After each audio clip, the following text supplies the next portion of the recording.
A'udzubillahi minasyaitonirrajim. Bismillahirrahmanirrahim. Assalamualaikum warahmatullahi wabarakatuh.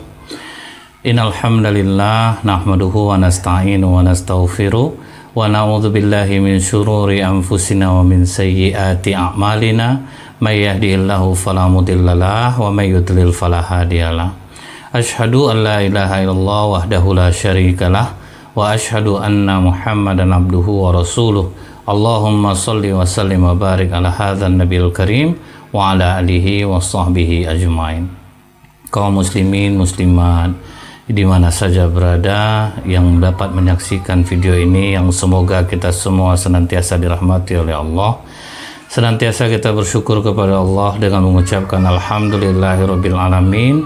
Kita kembali dipertemukan Allah masih dalam suasana Ramadan. Mudah-mudahan puasa kita pada tahun ini diberkahi oleh Allah, diterima Allah, dan membuat kita menjadi orang-orang yang bertakwa kepada Allah. Bersolawat kita kepada Rasulullah Sallallahu Alaihi Wasallam dengan ucapan Allahumma salli ala Muhammad wa ala alihi wa sahbihi wasallim. Semoga dengan banyak bersolawat Allah nantinya akan memberikan izin kepada Rasulullah untuk memberikan kita syafaat di yaumil akhir kelak. Dalam sebuah hadis sahih yang cukup panjang, yaitu yang diriwayatkan Muslim dalam kitab Al-Fitan, hadis nomor 2942, Ibnu Buraidah dan Amir bin Syurahbil Asy-Sya'bi kabilah Hamdan, dia pernah bertanya kepada Fatimah binti Qais. Fatimah binti Qais ini adalah saudara perempuan Ad-Dahhak bin Qais, dan dia ini termasuk perempuan yang pertama berhijrah.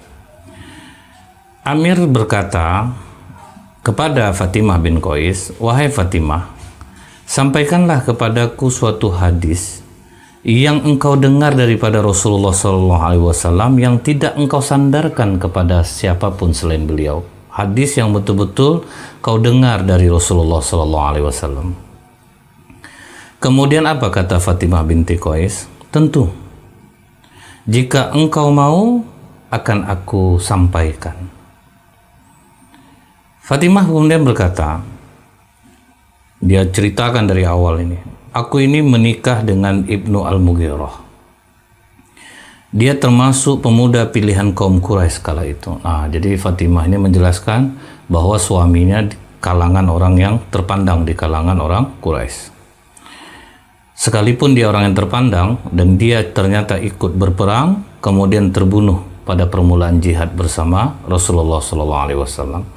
Jadi para sahabat ini, sekalipun mereka orang kaya, orang terpandang, ketika Islam memanggil, jiwa dan raga mereka serahkan kepada Islam ini.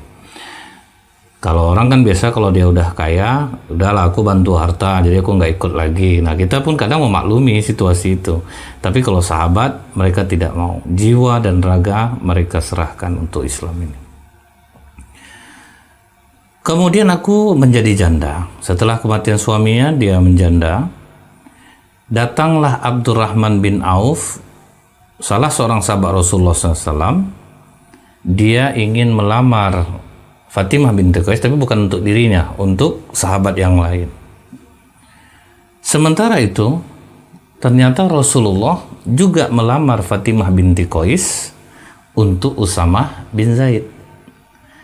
Nah, jadi sahabat Abdurrahman bin Auf tahu bahwa Rasulullah melamar juga untuk Usamah bin Zaid, maka Abdurrahman bin Auf mundur. Apa kata Rasulullah SAW kepada Fatimah binti Qais?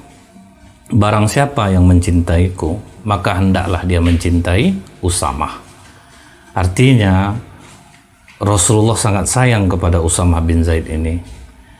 Dan mendengar itu, Fatimah binti Qais sama sekali tidak menolaknya. Apa kata Fatimah binti Qais? "Urusanku di tanganmu ya Rasulullah, terserah engkau mau nikahkan aku kepada siapa saja yang engkau suka." Nah, begitulah seorang sahabiah menyerahkan urusannya kepada Rasulullah. Terserah Rasulullah, nikahkan aku dengan siapa saja. Nah, jadi kalau rekomendasi Rasulullah, terserah siapa saja. Nah, ini juga ada di beberapa riwayat yang lain. Apa kata Rasulullah? Kalau begitu Fatimah, pindahlah engkau ke rumah Ummu Syarik. Nah, Ummu Syarik ini seorang perempuan kaya dari kalangan Ansor. Dia banyak memberi sumbangan di jalan Allah. Cuman di rumahnya ini ramai tamu. Kata Fatimah, baik ya Rasulullah. Habis itu terpikir oleh Rasulullah, jangan engkau lakukan Fatimah, karena di rumah Ummu Syarik banyak tamu.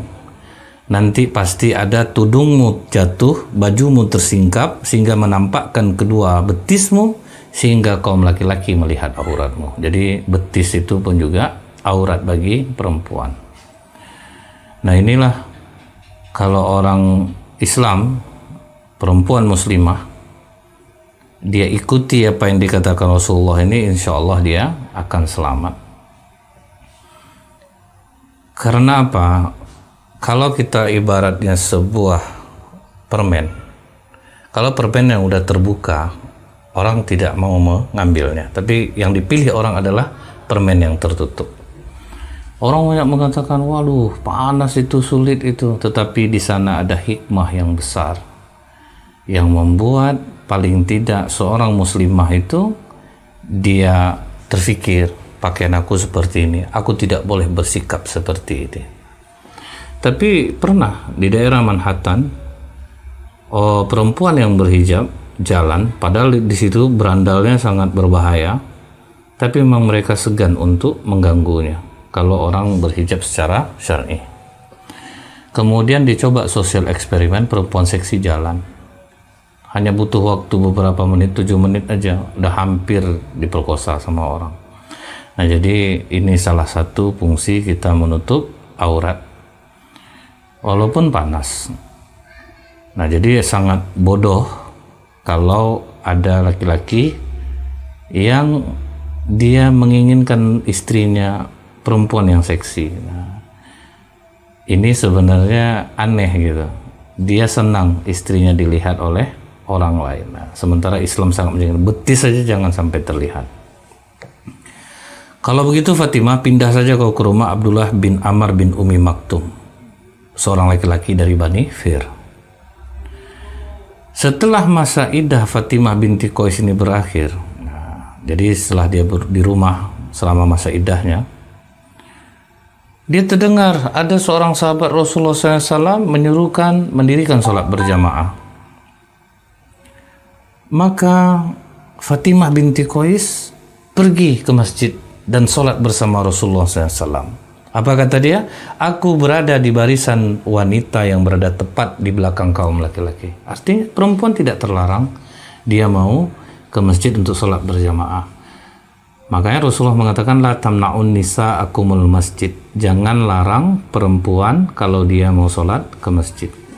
Sekalipun sholat di rumah dia jauh lebih baik. Artinya di sini tidak terlarang. Maka Fatimah binti Qais masuk ke masjid. Setelah selesai sholat, kata Fatimah binti Qais, Rasulullah duduk di mimbar. Sambil tersenyum, beliau berkata, apa kata Rasulullah? Hendaklah setiap orang duduk di tempat sholatnya masing-masing. Jangan ada yang beranjak dulu. Jangan ada yang beranjak dulu. Kemudian Rasulullah berkata, adakah kamu semua mengetahui kenapa aku menyuruh kalian duduk di tempat duduk kalian masing-masing dan tidak beranjak? Sahabat serentak menjawab, hanya Allah dan Rasulnya yang lebih mengetahui. Kemudian kata Rasulullah, sesungguhnya aku demi Allah tidaklah mengumpulkan kamu semua melainkan karena ada sesuatu yang akan aku sampaikan. Nah, karena Rasulullah tersenyum berarti bukan berita yang mengerikan, bukan hal yang menakutkan. Kata Rasulullah, Tamim Ad-Dari yang dulunya seorang Nasrani sekarang datang untuk memeluk Islam, dan dia menceritakan kepadaku apa yang pernah aku sampaikan kepada kalian tentang Dajjal. Nah, jadi ini yang disampaikan Rasulullah. Tamim Ad-Dari, orang Nasrani, masuk Islam dikarenakan Tamim Ad-Dari menyampaikan cerita tentang Dajjal kepada Rasulullah seperti cerita yang pernah disampaikan oleh Rasulullah kepada sahabat. Itu yang membuat sahabat, waduh, sampai Tamim Ad-Dari masuk Islam ini berarti ceritanya luar biasa ini. Apa kata Rasulullah? Tamim Ad-Dari menceritakan kepadaku, dia mengemudi sebuah perahu bersama 30 orang. Jadi yang menyaksikan ini bukan 1 atau 2 orang, cukup ramai orang. 30 orang dari Laham dan Juzam.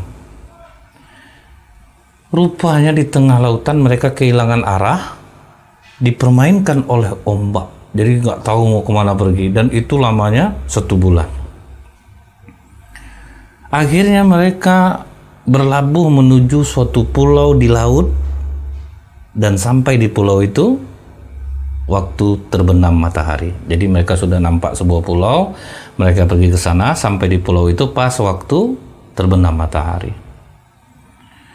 Mereka pun duduk di pantai di dekat perahu mereka, jadi tidak jauh dari perahu mereka. Nah, mereka putuskan, ayo kita masuk ke pulau ini. Nah, masuk mereka ke pulau. Waktu mereka masuk ke dalam pulau itu, tiba-tiba seekor binatang, kata Tamim Ad-Dari, yang banyak bulunya. Dan mereka tidak bisa membedakan mana depan, mana belakang, saking lebatnya bulu binatang itu. Tiba-tiba Tamim Ad-Dari berani mengatakan, celaka, siapa kau ini? Binatang itu menjawab, aku adalah Al-Jasasah, artinya apa? Mata-mata. Mereka bertanya, mata-mata apa? Dijawab oleh binatang ini, wahai kalian, pergilah kepada orang yang berada dalam gua itu. Rupanya pulau itu ada sebuah gua, karena dia merindukan berita dari kalian. Tambah penasaran Tamim Ad-Dari. Dan dia menyebutkan nama seseorang, kami meninggalkannya karena kami takut kepadanya, karena kami kira dia pasti ini setan ini. Jadi takut melihat binatang dengan bulu yang sangat lebat yang tidak tahu mana depan dan belakangnya. Nah, Tamim Ad-Dari pergi ke tempat yang ditunjukkan oleh binatang ini. Kami berangkat sampai kami memasuki gua. Nah, di dalam gua itu ada seorang manusia yang pernah kami lihat. Dia dalam keadaan diikat dengan rantai yang kuat, kedua tangan dan lehernya disatukan. Jadi diikat gini, disatukan.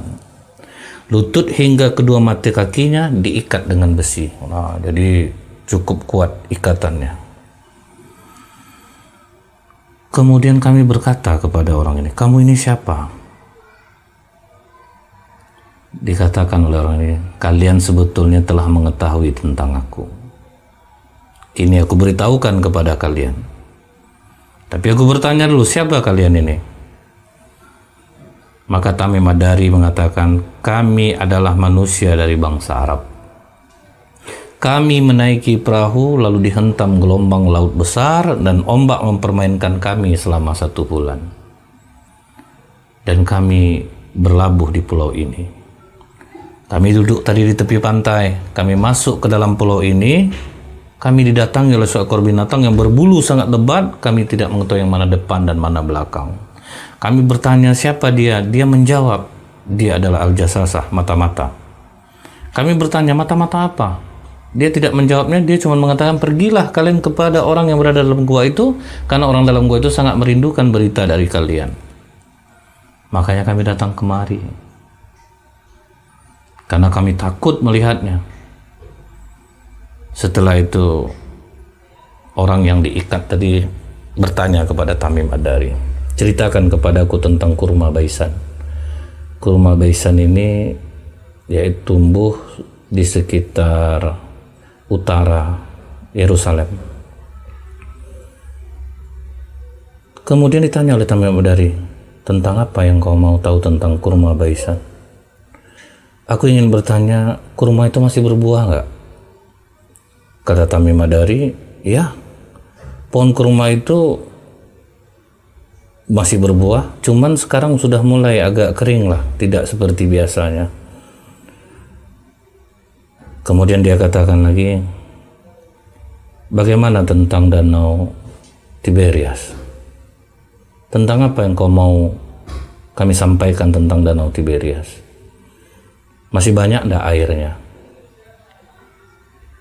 Nah, jadi kalau Danau Tiberias ini terletak dekat Jericho, sekitar 2,5 jam dari Yerusalem, 178 km. Jadi kalau pejabat Israel itu sering ke Danau Tiberias. Kata Tamim Ad-Dari, airnya memang sudah hampir habis. Nah, terbukti sekarang Danau Tiberias airnya sudah semakin sedikit. Ceritakan kepadaku tentang mata air Zuhar. Masih di sekitar sana juga tuh. Apa yang kau mau tahu? Apakah mata air itu masih memancarkan air? Kata Tamim Ad-Dari, ya masih. Penduduknya masih bercocok tanam menggunakan airnya. Jadi setelah 3 dia tanya tentang kurma Baizan, tentang air di Danau Tiberias, setelah itu tentang mata air Zukran, baru dia tanya tentang Nabi yang diutus kepada orang-orang buta huruf, apa yang dilakukannya. Jadi maksudnya Rasulullah SAW ini kan ummi, tidak pandai tulis baca, sehingga pengikut Rasulullah ini banyak hanya dari kalangan orang-orang biasa awalnya. Kalau pembesar-pembesar kan nggak mau nerima Rasulullah, dia aja nggak pandai tulis baca. Nah, syukurnya mereka akhirnya mengakui bahwa Al-Quran ini bukan buatan Rasulullah, karena Rasulullah tidak pandai tulis baca. Itu yang membuat orang-orang Quraisy itu jadi merasa sebetulnya mereka mengakui, tapi ya karena keegoan mereka, tidak pantas rasanya Muhammad ini yang diutus, sehingga mereka menolaknya. Orang itu bertanya kepada Tamim Ad-Dari dan kawan-kawan tentang Rasulullah. Dikatakan oleh Tamim Ad-Dari, dia telah keluar dari Mekah menuju Yasrib, Madinah. Adakah orang-orang Arab memeranginya? Kata Tamim Ad-Dari, ya. Kemudian bagaimana cara Rasul itu melayani mereka? Dijawab oleh Tamim Ad-Dari, Muhammad itu menundukkan orang-orang Arab terdekatnya sehingga mereka mengikutinya. Jadi dakwah Rasulullah itu dimulai dari orang-orang dekatnya. Benarkah begitu? Kata orang yang dirantai tadi. Ya. Kata orang yang dirantai tadi, sangat baik sebetulnya kalau orang mengikutinya. Nah, dia sendiri mengatakan nih, sangat baik kalau orang mengikutinya. Karena sesungguhnya aku ini adalah Dajjal dan aku hampir akan diizinkan keluar. Jadi itu tanda-tandanya tadi. Kedatangan Rasulullah. Rasulullah menundukkan orang-orang dekatnya. Rasulullah adalah Rasul yang buta huruf. Dia tahu, padahal dia di dalam pulau itu. Kemudian dia bertanya tentang Danau Tiberias, bagaimana airnya, mata air Zukran, kurma Baizan. Langsung dia katakan, aku ini adalah Dajjal. Aku akan keluar. Nanti aku akan berjalan di muka bumi. Aku tidak melalui suatu kampung, melainkan aku tinggal selama 40 malam, kecuali kota Mekah dan Madinah. Jadi itu yang dia tidak bisa masuk. Kedua kota itu diharamkan atasku. Setiap kali aku mau memasuki salah satu kota Mekah atau Madinah, aku dihadang oleh malaikat yang memegang pedang untuk memenggalku. Di setiap pintu masuk kedua kota itu dijaga oleh para malaikat. Kemudian Fatimah berkata, Rasulullah SAW memukulkan tongkatnya di mimbar. Nah, jadi sebelum melanjutkan ceritanya, Rasulullah sampai di kalimat tadi mengentakkan tongkatnya di mimbar. Wahai para kaum muslimin, ini adalah Madinah. Ini adalah Madinah. Ini adalah Madinah.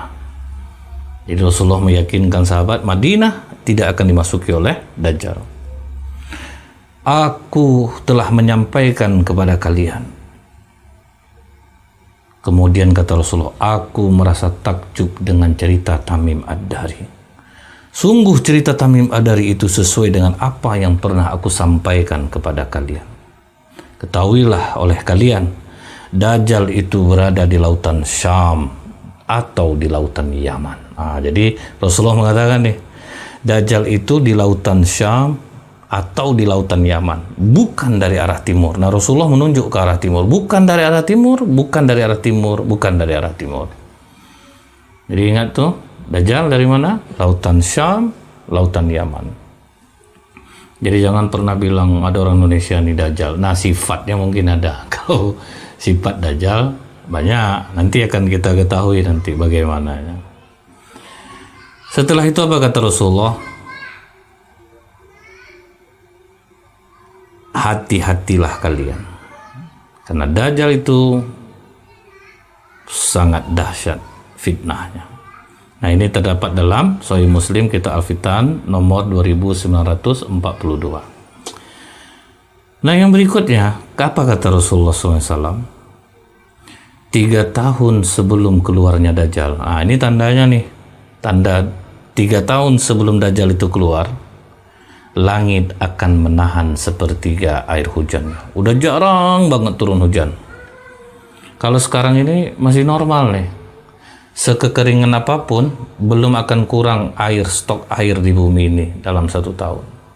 Tapi yang lebih ajaib tuh kayak di Mekah, Madinah, hujan kadang-kadang 3 kali dalam setahun tapi airnya tidak pernah kurang. Kita padahal lebih banyak hujan, kenapa sering kurang? Nah, kita tuh banyak dosa, kita tuh banyak maksiat. Apa kita Imam Syafi'i berubahnya warna air?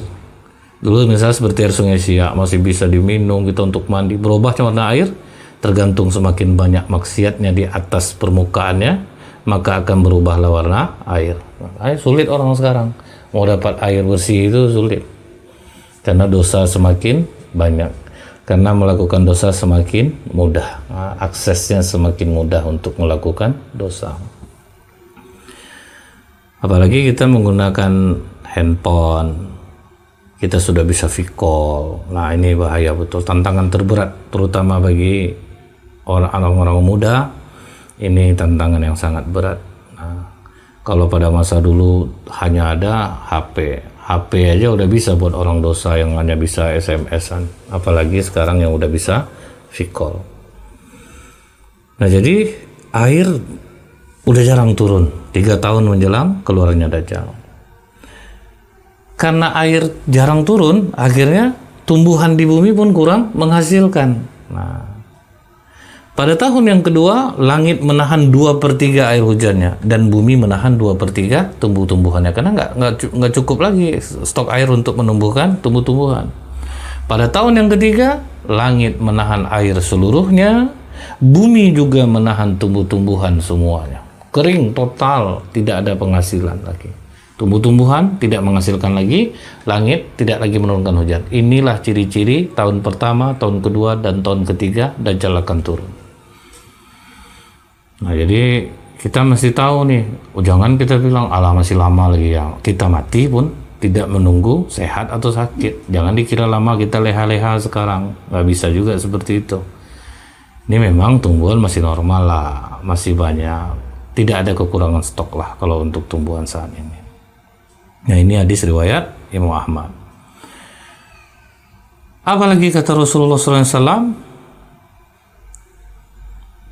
sesungguhnya 3 tahun sebelum kemunculan Dajjal, di tahun pertama langit menahan sepertiga airnya, menahan sepertiga hasil tumbuhannya. Di tahun kedua langit menahan 2/3 air hujannya, bumi juga menahan 2/3 hasil tanamannya.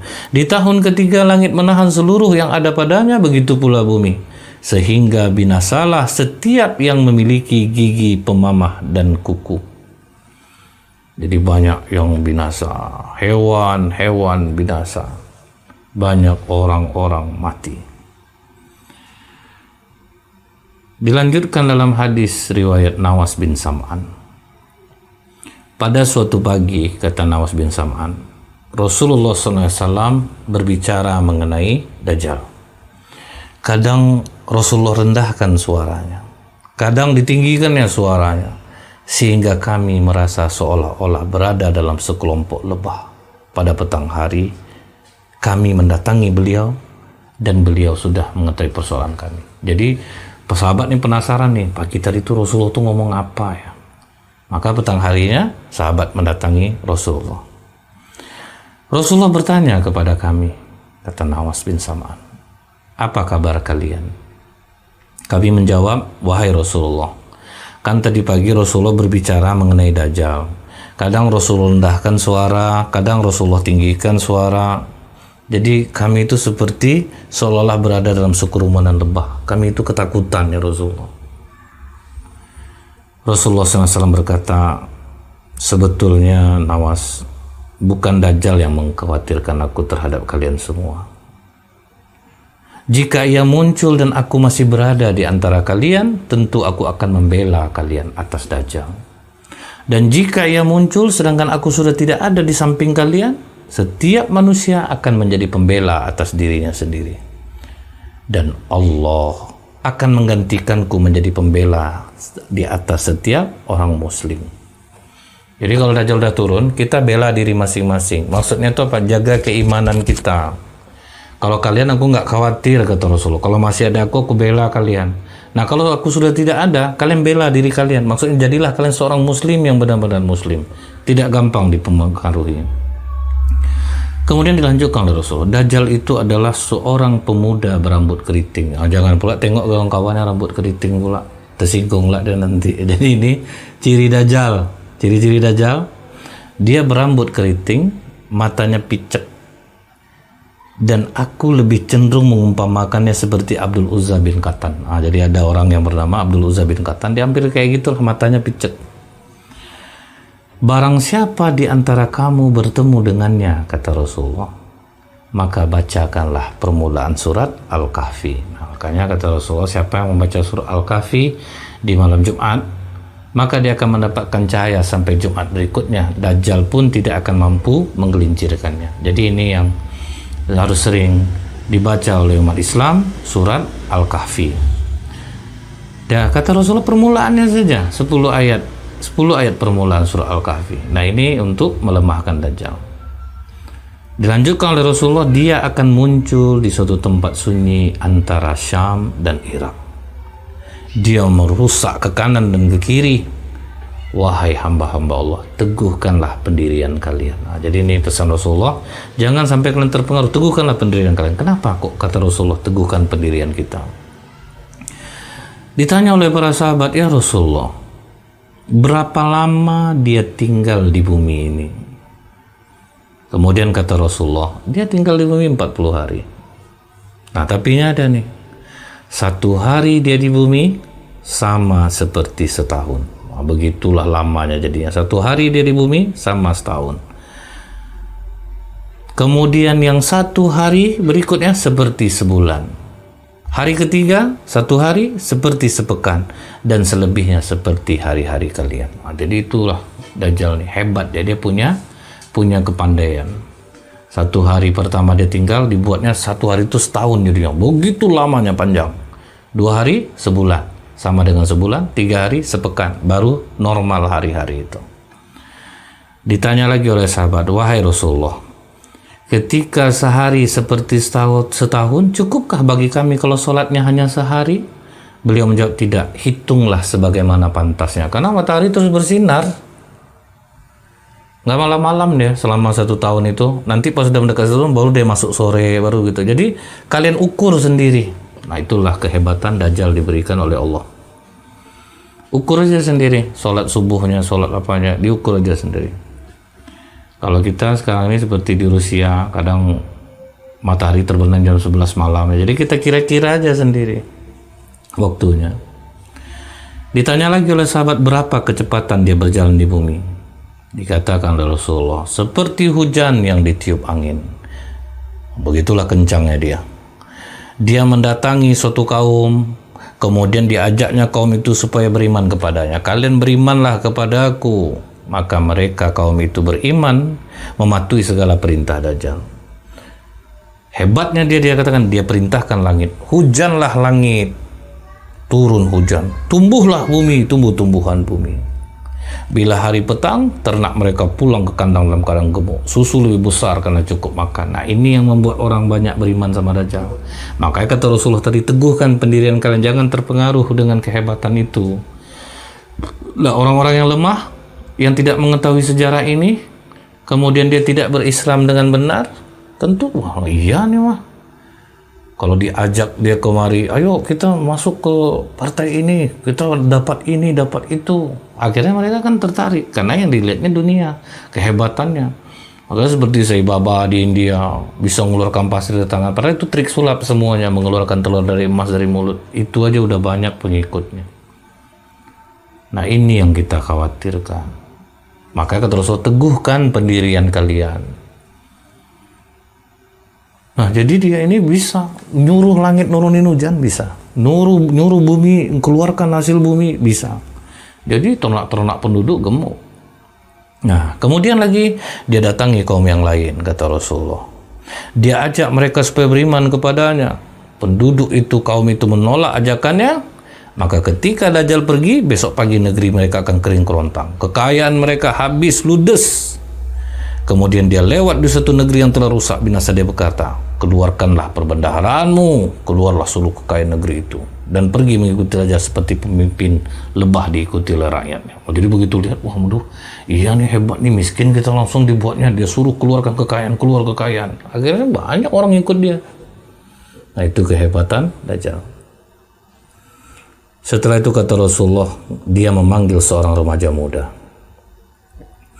Lalu dipukulnya dengan pedang sehingga anak muda itu terbelah dua dan belahannya terlempar sejauh anak panah yang dilepaskan dari busurnya. Berapa jauh orang memanah, segitu terlempar. Setelah itu Dajjal panggil tubuh itu, langsung nyatu lagi. Nah, jadi itu kehebatan dia.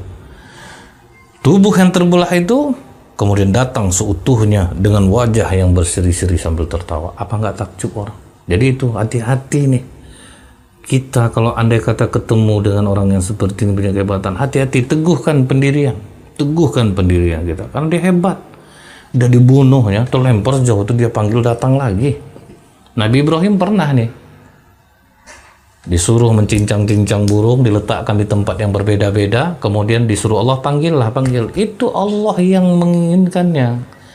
Nah orang kira, waduh ini hebat Dajjal, udah bunuh orang bisa ngidupin lagi. Nah, Dajjal mulai asik dengan perbuatan-perbuatan yang merusak.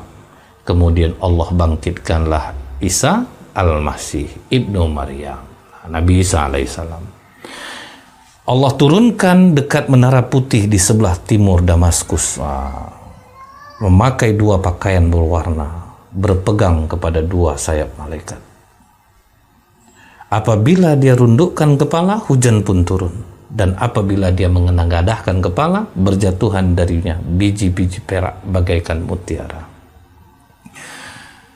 Kemudian setiap orang kafir yang mencium baunya langsung mati. Jadi semua orang-orang kafir yang sudah beriman kepada Dajjal mencium bau Nabi Isa alaihissalam, mereka mati. Sejauh mereka napas mereka masih bisa mencium, mereka mati. Siapapun yang mencium orang kafir mati. Maka Nabi Isa alaihissalam ini dicarinya Dajjal, dan dia bertemu di pintu gerbang kota Lut, sebuah kota dekat Baitul Maqdis. Lalu Nabi Isa alaihissalam membunuh Dajjal. Kemudian Nabi Isa alaihissalam mendatangi kaum yang dipelihara Allah dari kejahatan Dajjal. Jadi artinya banyak juga orang yang bertahan dengan keimanannya. Apa makanan di saat kering itu? Subhanallah. Makanan malaikat. Subhanallah. Zikir, alhamdulillah. La ilaha illallah. Allahu akbar. La haula wa la quwata illa billah. Hanya itulah makanan. Itu makanya kata Rasulullah, itulah makanan malaikat. Jadi orang yang dikeringkan oleh Dajjal, tidak ada apa-apa lagi, habis, makanannya hanya tasbih, zikir kepada Allah. Setelah itu Nabi Isa alaihissalam mengusap wajah-wajah mereka dan mengabarkan kepada mereka tentang kedudukan mereka di surga yang udah kelaparan tadi. Kemudian Allah wahyukan kepada Nabi Isa, sungguh aku akan mengeluarkan hamba-hambaku yang tidak terkalahkan oleh siapapun. Karena itu selamatkanlah hamba-hambaku wahai Isa. Nah, jadi ini hadis dari yang kedua. Nah, setelah itu Nabi Isa alaihissalam akhirnya bisa mengalahkan Dajjal. Wah, selesai, Dajjal udah kalah. Sebetulnya sebelumnya adalah ada Imam Mahdi. Jadi berdua, Imam Mahdi tidak mampu sendirian menghadapi Dajjal. Kemudian diturunkan Allah Nabi Isa alaihissalam. Belum habis sampai di sana. Selesai Dajjal, kemudian datang lagi yang berikutnya, itu Yajud dan Majud. Apa kata Rasulullah? Ciri-ciri Ya'juj dan Ma'juj ini mukanya lebar. Dan ini janganlah lihat kawan-kawan nih, nampak kawan muka lebar, wajah kawan Ya'juj dan Ma'juj. Nampak kawan yang keriting, tuh keriting, mata agak pipit sebelah, buta sebelah. Ini berarti Dajjal ini, hati-hati juga nih, tersinggung kawan nanti. Kata Rasulullah, muka Ya'juj dan Ma'juj itu lebar. Matanya kecil sipit, warnanya putih di rambut atas mereka. Rambut atas mereka putih. Mata sipit, muka lebar. Kemudian dilanjutkan oleh Rasulullah, bentuk wajah mereka dikatakan mirip perisai. Jadi betul-betul mirip perisai. Orang mengatakan bangsa Mongol, Tartar, Cina. Nah, Rasulullah berbicara tentang Ya'juj dan Ma'juj yang di akhir zaman, bukan yang dikatakan oleh orang. Syekh bin Baz rahimahullah dalam kitab kumpulan fatwanya menuliskan, Ya'juj dan Ma'juj itu akan muncul di akhir zaman. Jadi dia muncul di akhir zaman, kata Syekh bin Baz. Yaitu setelah keluarnya Dajjal dan turunnya Nabi Isa alaihissalam. Baru keluar Ya'juj dan Ma'juj ini. Kemudian dilanjutkan oleh Syekh, jumlah Ya'juj dan Ma'juj itu tergolong sangat besar, sehingga mereka turun dari tempat persembunyiannya seakan terlihat seperti air bah yang mengalir. Begitulah besok dia turun dari tempat persembunyiannya itu. Diriwayatkan oleh Imam Bukhari, disyaratkan bahwa populasi manusia bisa dibanding Ya'juj dan Ma'juj itu 1:999. Begitulah banyaknya, lebih banyak jumlah mereka daripada kita. Satu kita 999 orang Ya'juj dan Ma'juj. Gimana mau mengalahkannya? Rasulullah SAW di dalam sebuah hadis mengatakan, Allah Subhanahu wa Ta'ala berfirman kepada Nabi Adam, wahai Adam. Maka Nabi Adam menjawab, labbaika wa sa'daika wal khairu fi yadaika. Aku sambut panggilanmu dengan senang hati dan kebaikan semuanya di tanganmu ya Allah. Kemudian Allah Subhanahu wa Ta'ala berfirman, wahai Adam, keluarkan pasukan penghuni neraka. Allah Subhanahu wa Ta'ala mengatakan, mereka dari setiap 1000 orang 999 orang di neraka. Jadi di antara 1000 orang, kau hanya bisa mengambilnya satu aja. 999 masuk neraka. Kata Rasulullah, maka ketika itu anak kecil menjadi beruban. Saking takutnya, 999 orang masuk neraka, satu cuma yang masuk surga. Orang yang hamil melahirkan apa yang dikandungnya, dan kamu akan melihat orang-orang seakan-akan mabuk, padahal mereka tidak mabuk, karena azab Allah yang sangat keras. Jadi begitulah ketakutannya orang. Nanti Nabi Adam cuma menyelamatkan 999 masuk neraka. Kemudian para sahabat bertanya, ya Rasulullah, siapa yang satu itu? Rasulullah menjawab, bergembiralah kalian. Sesungguhnya penghuni neraka itu dari kalian satu, dan dari Ya'juj dan Ma'juj 1000. Jadi yang satu masuk surga itu ya kita. Yang 1000 orang, 999 orang, Ya'juj dan Ma'juj. Itulah perbandingan 1:999. Ini terdapat dalam hadis Bukhari dengan juga di Fathul Bari juz 6 halaman 382. Allah mengeluarkan Ya'juj dan Ma'juj dari tempat persembunyiannya. Mereka segera turun dengan cepat dari bukit-bukit yang tinggi. Selanjutnya, gerombolan atau barisan pertama dari mereka melewati danau Tiberias dan kemudian habis semua diminumnya. Mereka sangat banyak turun, habis danau Tiberias itu. Ini tanda-tanda akhir zaman. Habis semua diminumnya. Nah, ini terdapat dalam hadis riwayat Muslim nomor 2937. Nah, apa kata Allah dalam surah Al-Anbiya ayat 96? Hatta idza futihat Ya'juj wa Ma'juj wahum min kulli hadabi yansilun, hingga apabila tembok Ya'juj dan Ma'juj dibukakan dan mereka turun dengan cepat dari seluruh tempat yang tinggi. Sekarang ini ada berbagai macam nih, kenapa ada kata di Georgia letak itu masalah ada tembaga, ada dengar orang memukul-mukul di dalam. Ya Allahu a'lam bishawab. Kemudian dalam surah Al-Anbiya ayat 97, apa kata Allah, dan apabila janji yang benar hari berbangkit telah dekat, maka tiba-tiba orang kafir nanti akan terbelalak. Mereka berkata, alangkah celakanya kami benar-benar lengah tentang ini, bahkan kami benar-benar zalim. Nah, ini untungnya kita yang mengimani ini. Jadi besok kalau misalnya ketemu kita dengan peristiwa ini, kita sudah kuat hati, sudah tahu ini bakal terjadi. Begitu lepas dari persembunyiannya, itu artinya semakin dekatnya hari kiamat. Tidak ada yang mampu melawan Ya'juj dan Ma'juj, termasuk Imam Mahdi, termasuk Nabi Isa alaihissalam. Maka Nabi Isa alaihissalam mengajak orang-orang muslim yang menyelamatkan diri naik ke atas bukit. Kemudian mereka berdoa kepada Allah. Jadi dengan doa, jadi makanya jangan pernah meremehkan kekuatan doa. Saya alhamdulillah banyak mendapatkan doa dari para jamaah yang komen di sini di channel saya. Saya berterima kasih sekali atas doa-doa itu. Itu sangat berarti buat saya. Karena kami ini butuh didoakan agar kami istiqomah, agar kami tidak sombong. Cuman karena HP kadang tidak saya yang memegangnya, kemudian mungkin WA yang lama dibalas, Instagram yang lama saya balas, mohon maaf karena memang kadang kita lebih banyak untuk fokus dulu di bulan Ramadan ini. Jadi para yang dipimpin oleh Imam Mahdi, Nabi SAW, mereka berdoa kepada Allah, kemudian Allah akhirnya mengirim sejenis ulat untuk menyerang leher mereka sehingga menyebabkan mereka binasa. Mayat-mayat mereka lantas bergelimpangan dan bau busuk menyengat. Untuk membersihkan itu semua, Allah kirim burung-burung sebesar burung onta, kemudian mengangkut mayat-mayat mereka. Setelah itu diturunkan hujan untuk membersihkannya. Nah, inilah akhir dari Dajjal, Ya'juj dan Ma'juj. Nah, setelah itu nanti Nabi Isa alaihissalam meninggal dunia dan disolatkan oleh kaum muslimin. Imam Mahdi memimpin negeri ini, dunia ini 7 atau ada yang mengatakan 8, ada yang 9 tahun, dan semuanya hidup sejahtera. Jadi Allah masih kasih waktu sampai akhirnya nanti terpisahlah orang yang benar-benar masih Islam semasa Imam Mahdi, ada juga yang tetap ingkar kepada Allah. Allah sangat sayang kepada kaum muslimin. Allah kirimkan angin yang sejuk melewati ketiak-ketiak orang muslim, orang-orang yang beriman, semua dimatikan oleh Allah.